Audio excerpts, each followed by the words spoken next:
numéro 2, la place des artistes.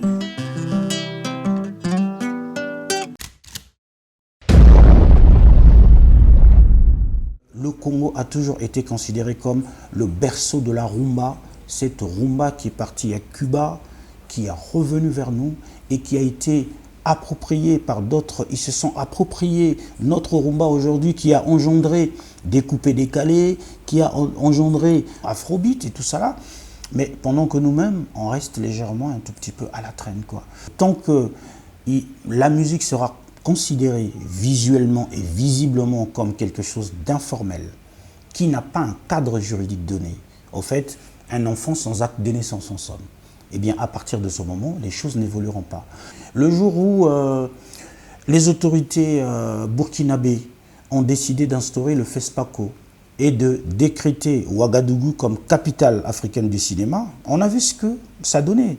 Nous avons un FESPAM. Le FESPAM est-il le festival de référence de la musique? Il faut se poser cette question.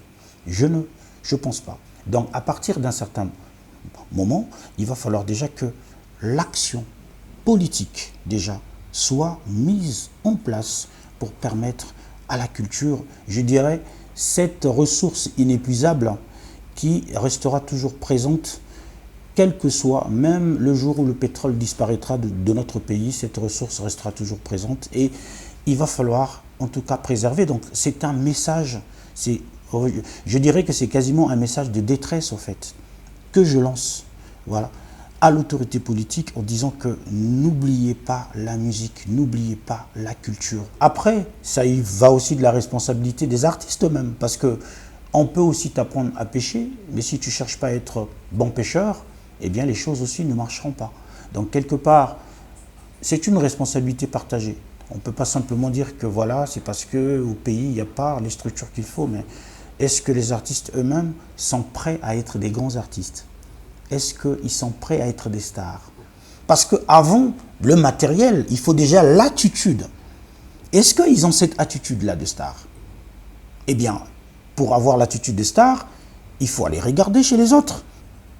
Pour connaître qu'une chanson est aux normes internationales, c'est simple. La chanson va cartonner au pays, mais il faut que ça cartonne ailleurs. Si ça ne cartonne pas ailleurs, ça suppose qu'il y a quelque chose qui bloque. Qu'est-ce qui bloque? C'est là où on arrive au problème de la qualité. Il y a plein de titres ici qui ont marché, mais lorsqu'ils sortent ailleurs, eh bien, les oreilles averties, lorsqu'ils écoutent ça, ils se disent il y a forcément quelque chose qui manque. Donc, il va falloir un peu travailler aussi à ce niveau-là.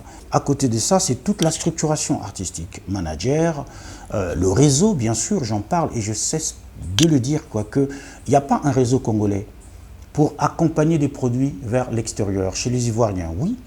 Nos amis de la RDC, oui. Les Sénégalais, oui. Tu arrives sur la place de Paris, la capitale musicale par excellence, il n'y a pas un réseau congolais.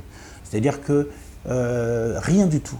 Le seul qui essayait, tant mieux que mal, de conseiller des artistes et d'aider un peu au placement de produits, c'est le regretté Siret Basuka qui n'est plus, qui est parti. Et après lui, il n'y a personne. Donc, il y a forcément un gros problème là-dessus. Donc, il va falloir un tout petit peu aussi qu'il y ait un développement avec le web aujourd'hui. Il faut qu'il y ait des têtes qui s'intéressent carrément au management artistique de nos artistes congolais pour leur apporter l'étincelle, la flamme qu'il faut. Mama nanga alobaki nangai via mobali ezana makambo kebana baninga pena basi lelo elongo lobi ya kwesio zala ekenge lokola nkoye